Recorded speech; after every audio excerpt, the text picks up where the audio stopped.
Well, we essentially got here one of my opinion the best cars to come out of Germany. It's Porsche 911. This particular one's a 1980 911 SC.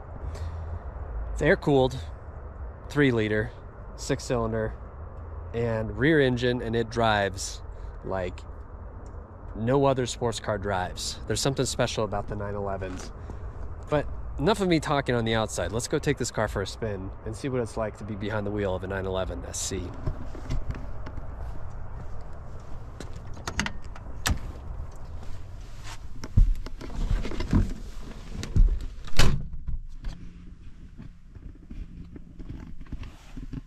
Now, at first glance, simply just stepping in to the seat of this 911, it puts you in the perspective as if you were stepping into an aircraft cockpit.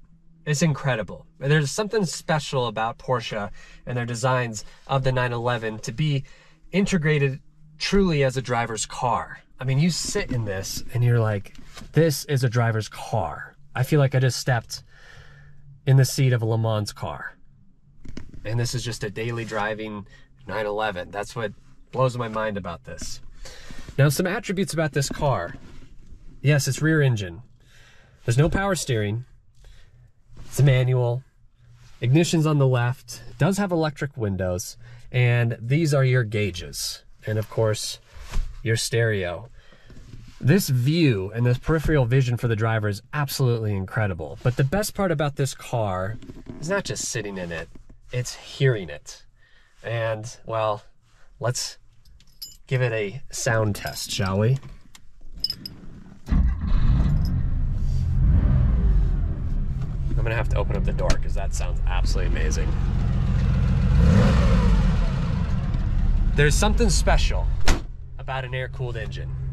Volkswagens did it, but Porsche really mastered the sound and the feel and the drive of an air-cooled engine. It's hard to believe that they produced air-cooled engines up until the mid-90s, with the 993 being the last variant to be air-cooled. What I mean by air-cooled is that your typical car that you drive today is water-cooled. Water runs through the cooling jackets and the cylinder heads and whatnot and cools it. This is cooled by air. Very similar to what aircraft designs were back in the day and still are to this day. There's just something special about that. And it's hard to pinpoint what it is, but 911s and Porsche in general has a very distinctive sound out of their 6-cylinder engines. And I say part of that is due by its layout being a flat 6, but also I think being air-cooled has some input as to the reason why it sounds that way. And I love it.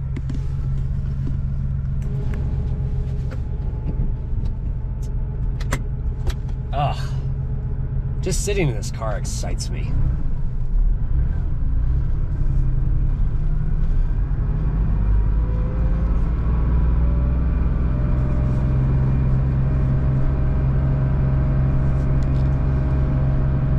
Some of you might remember this video game.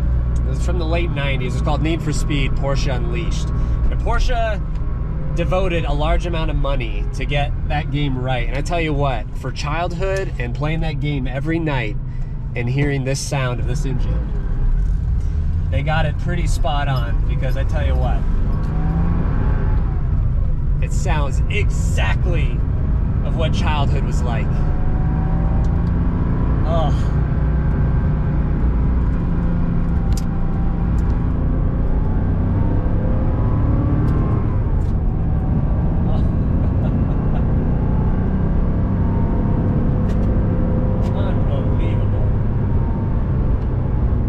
This is one of these cars that you hopped into the driver's seat and you were like, this drives better than you ever expected. This drives better than it looks. And 911s look quite sexy from an outside perspective.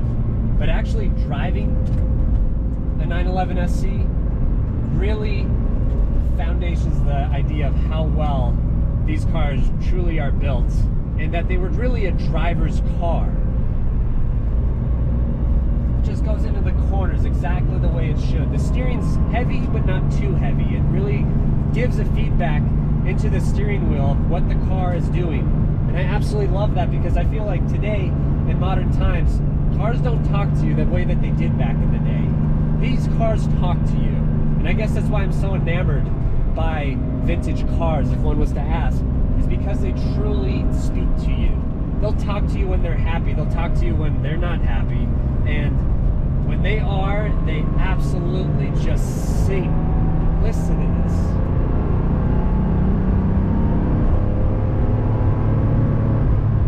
Oh. And I wouldn't expect any less from the braking systems of a Porsche. They're absolutely phenomenal. You know, there's a lot of people back in the day that had a poster of a 911 sitting in their room because it was their childhood dream car. These cars are not cheap. And that's probably what a con, I would say, when evaluating a 911, is the market for these is absolutely bonkers. You know, there's never really been a point where a 911's been cheap. You could pick up a 944 for not a lot of money, the price of a dirt bike. You could pick up a 924 for less than what a dirt bike costs. But a 911 has never been in the price point where anybody could just jump in and get their hands on one. They've always been steeply priced. And lately the market's been, well, it's not gotten any better.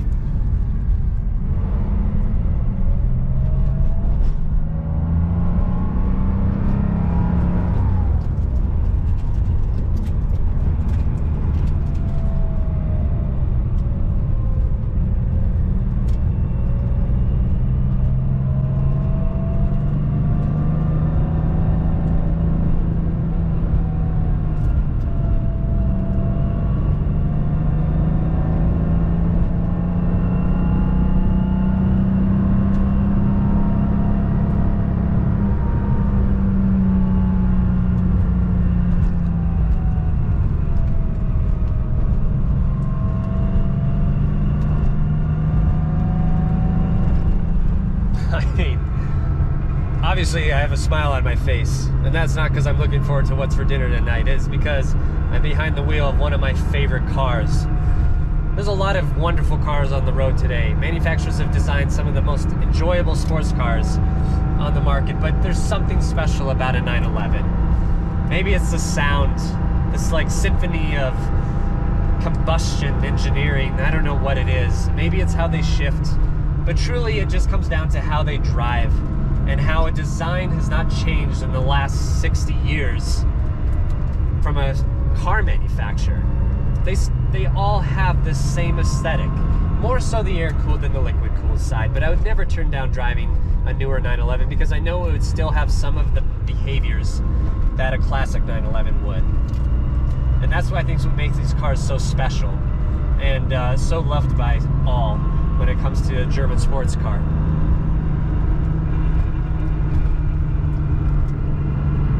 If you're wondering what the horsepower of these are, they're roughly about 200 horsepower. There is many variants, and of course, I'm not super up to par on all the engine variants of the 911. But given the altitude that we are at with this car, and that it's air-cooled, naturally aspirated, not turboed, it's quite quick.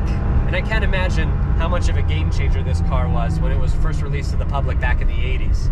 You know, you hear about monsters back in the 80s trying to knock out the Nürburgring record, the Roof, Yellowbird, and all these massive horsepower sports car aftermarket companies were yielding some incredible horsepower numbers out of these cars. I mean, you're talking 700-800 horsepower. The 935, you know, in its final variant was close to 1,000 horsepower. I can't imagine trying to keep that type of an animal on the road, let alone on a track. You know, I think that fascinates me. Those were the true drivers of cars back in the day. And yes, you could get this version, a 911 Turbo, back in the 80s, and it was incredibly quick. And in fact, a lot of them were wrecked because of the people's inability to drive that car correctly.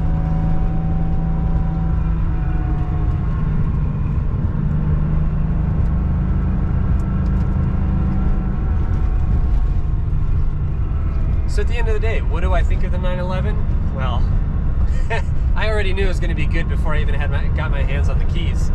But it has exceeded my expectations of how a car should drive from the 80s. I mean, this puts a smile on my face now.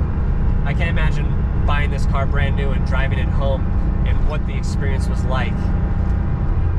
Used car market-wise, obviously, like I said, the price point for these is they're kind of high. They're not cheap, and I feel that they're only gonna get more valuable. The Porsche market's always been strong, and I've yet to see it decline at all. So expect to pay a decent penny for a very clean example. Even a rough example is far from cheap in today's market, and that's unfortunate for this type of car, because I think there's a lot of individuals who'd love to have their hands on one of these, but when they see the price tag of one, you know, that's kind of a turnoff. Driving ability wise, well, there are seats back there, believe it or not. There actually are seats. I don't know if I'd really call them seats. I mean, you could stuff your 4-year-old back there and he'll be smiling, but would I stuff my grandma back there? Probably not. They did that because, well, import laws and insurance reasons really brought down the cost of it by employing that simple seat. So yes, technically it is a 4-seater, technically, but in reality it's more of a 2-seater car. Ergonomics, they're very basic. Interior aesthetics are very basic on this car. You know, you have your door handle latch right there, basic knobs for your heater and air, and well, I mean, let's be real. You're not buying this car for interior aesthetics. You're buying this car for the driving experience. And at the end of the day, this car really does yield a proper driving experience. And with that being said, I hope you guys enjoyed this video, but I have an empty canyon road awaiting me, and well, do me a favor, hit that like and subscribe button, give the owner of this car a follow. I'm gonna post it down in the description box, and well, let's just go hear some more engine symphony of music from a 911 SC from 1980. Hope you enjoyed this video, and thank you for watching.